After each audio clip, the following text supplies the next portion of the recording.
Bonjour à tous, bienvenue pour cette nouvelle émission de Contrepoint. Alors cette semaine, je vous propose d'aborder un sujet qui est crucial, qui est même un peu complexe, c'est les rapports entre dictature et démocratie dans la guerre. Alors rapport à la guerre.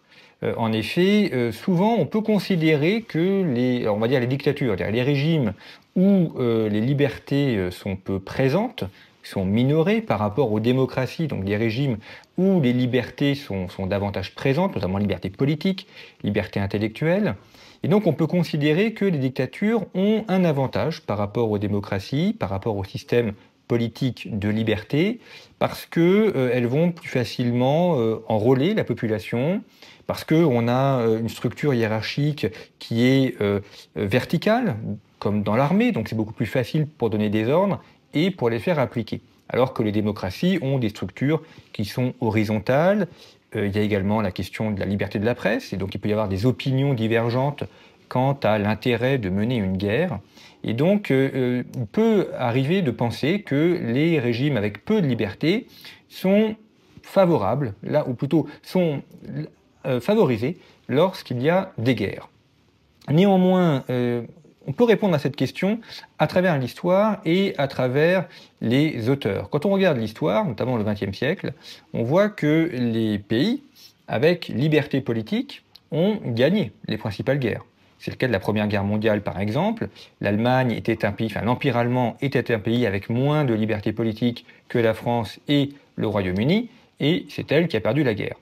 On pense bien évidemment à la Deuxième Guerre mondiale, où les régimes totalitaires ont perdu par rapport aux démocraties, et puis la guerre froide, qui a été vaincue par le camp démocrate par rapport au camp de l'Union soviétique.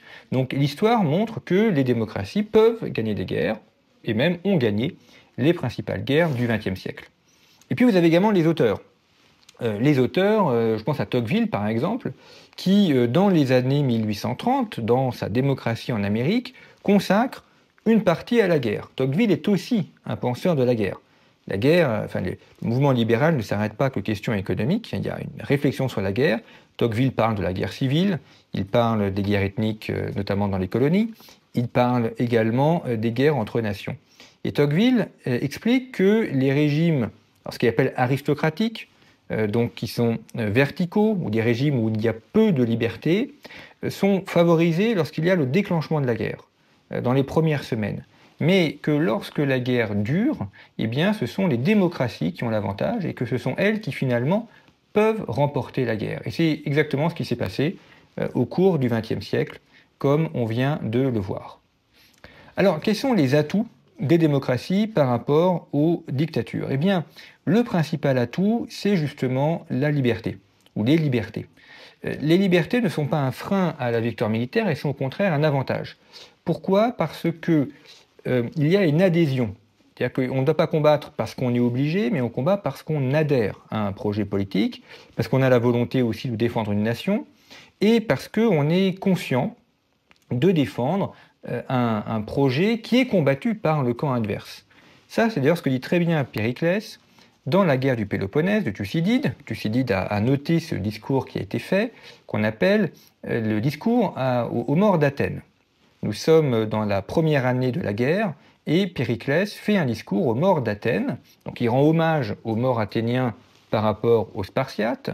Et il reprend justement les critiques qu'on fait à Athènes en disant les Spartiates, ils sont Spartiates justement, donc ils sont formés dès leur plus tendre enfance à faire la guerre, ils sont virils, ils ont une vie où ils sont habitués à peu de choses, à dormir par terre et à se nourrir de peu de choses, donc ce sont des soldats.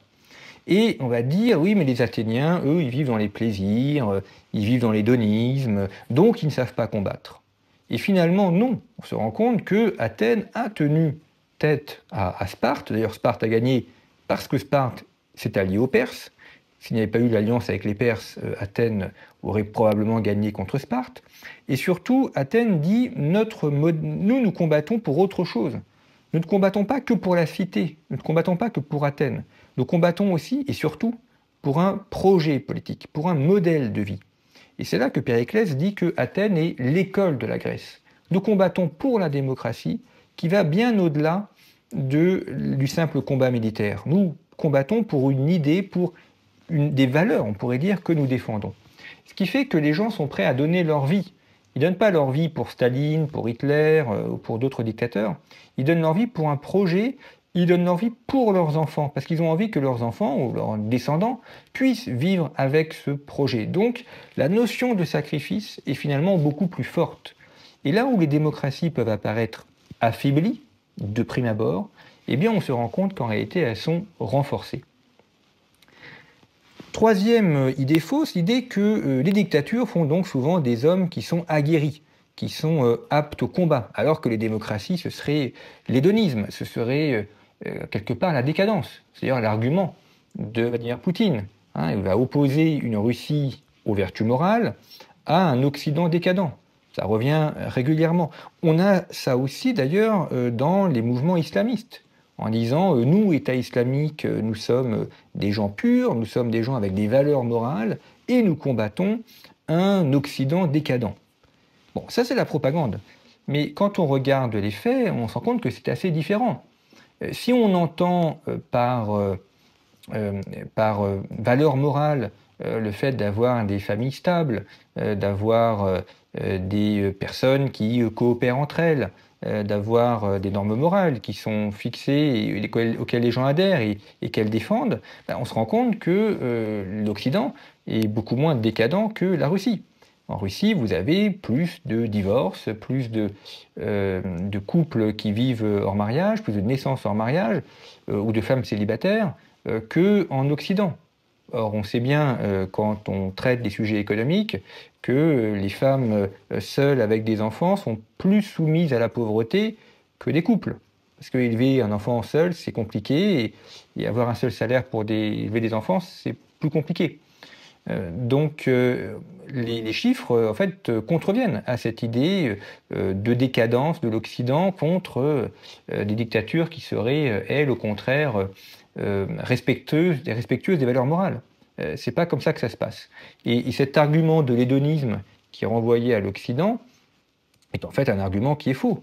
C'est d'ailleurs là qu'on a des chefs d'entreprise qui quand même consacrent une grande partie de leur vie et de leurs heures à développer leur entreprise.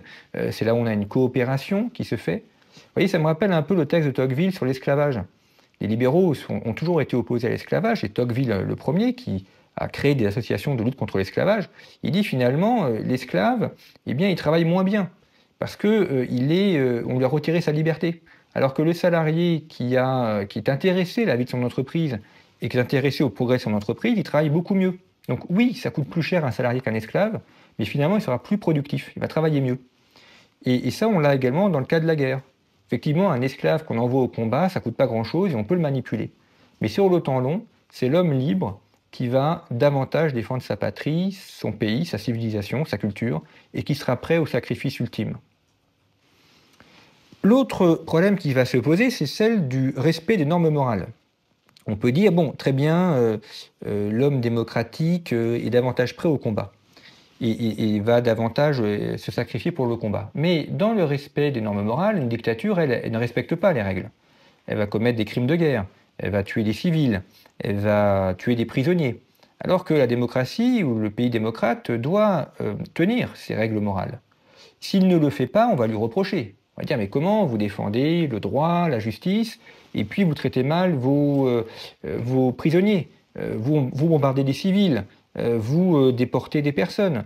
Il y a là un manque d'unité de vie. Vous ne mettez pas en accord ce que vous dites et ce que vous faites.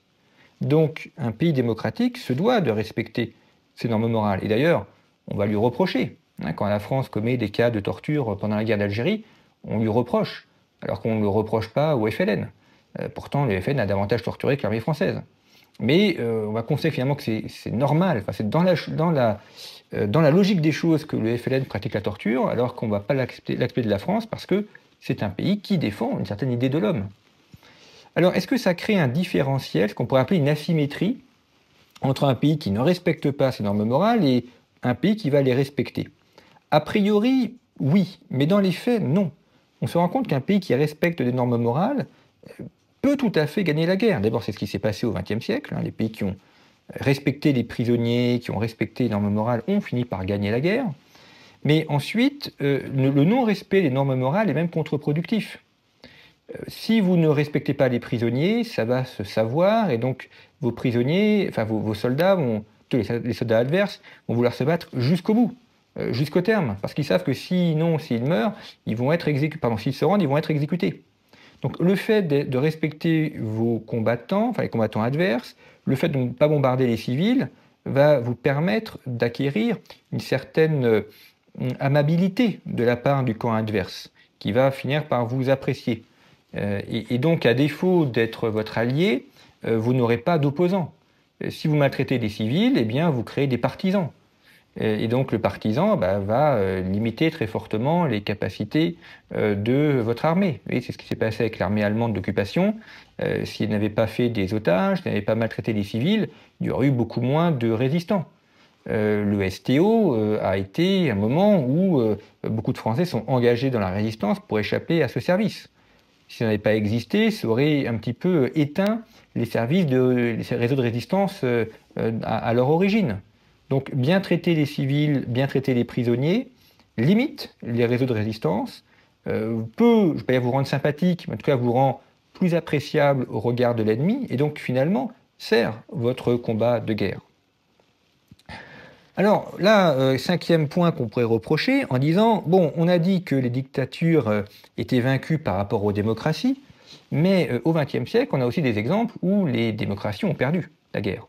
L'Afghanistan, le Vietnam, l'Indochine, les guerres coloniales. Et pourtant, elles ont perdu les guerres. Donc ça montre bien que les démocraties ne gagnent pas toujours contre les dictatures. Alors, c'est un argument qui est tout à fait intéressant, mais qu'on peut renverser. En fait, ces guerres-là sont des guerres coloniales, où vous avez des pays qui sont certes des démocraties, mais qui imposent leur puissance à d'autres pays, qui les empêchent d'avoir leur liberté politique, leur liberté culturelle. Or, les guerres de décolonisation, que ce soit en Afrique, en Algérie, en Indochine, au Vietnam ou en Afghanistan, ce sont des populations qui font la guerre pour leur liberté, qui veulent une liberté politique, une liberté culturelle, une liberté religieuse ou d'éducation. Et l'argument qui est avancé, c'est toujours l'argument nationaliste. On défend l'indépendance de sa nation. C'est ça que Ho Chi Minh met en avant. Alors après, une fois qu'il a pris le pouvoir, il établira une dictature communiste. Mais pour rallier les Vietnamiens, il va mettre en avant la liberté. Et il va faire accepter le sacrifice ultime de sa vie au nom de la défense de la liberté. Alors que les démocraties apparaissent comme celles qui, au contraire, imposent une dictature, imposent une suppression des libertés par la guerre coloniale. Raison pour laquelle, d'ailleurs, les auteurs libéraux français ont toujours été opposés à la colonisation. François Guizot, Frédéric Bastiat, Tocqueville, pensons ensuite au XXe siècle, Raymond Aron, ça a toujours été une école qui était opposée à la colonisation et en faveur de la décolonisation. Justement parce que les guerres coloniales sont des guerres qui sont certes menées par les démocraties, mais qui visent à supprimer la liberté. Et donc, dans cet argument qui paraît de dire « oui, mais l'Occident a perdu contre les non-occidentaux », oui, l'Occident a perdu, mais l'Occident a perdu des guerres où il supprimait les libertés. Et notons d'ailleurs que dans ces guerres, il y avait une totale liberté de parole dans les pays concernés. Guerre du Vietnam, vous avez des Américains qui sont très violemment opposés à la guerre du Vietnam, qui s'opposent à la conscription de force. Ça donne lieu d'ailleurs au grand mouvement des années 1960. Pendant la guerre d'Algérie, vous avez des gens qui sont opposés à la guerre d'Algérie et qui le disent librement. Les débats entre un François Mauriac et un Camus, par exemple, Raymond Aron, opposé à la guerre d'Algérie. Donc on a le maintien d'une liberté de la presse.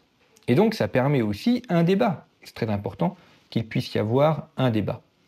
Et donc vous voyez finalement, les démocraties confrontées à la guerre, d'abord elles gagnent, et ensuite elles n'ont pas à avoir peur des libertés politiques, des libertés intellectuelles, parce que finalement c'est ce qui fait leur essence, et c'est ce qui les rend aussi supérieurs au régime qui annihile les libertés.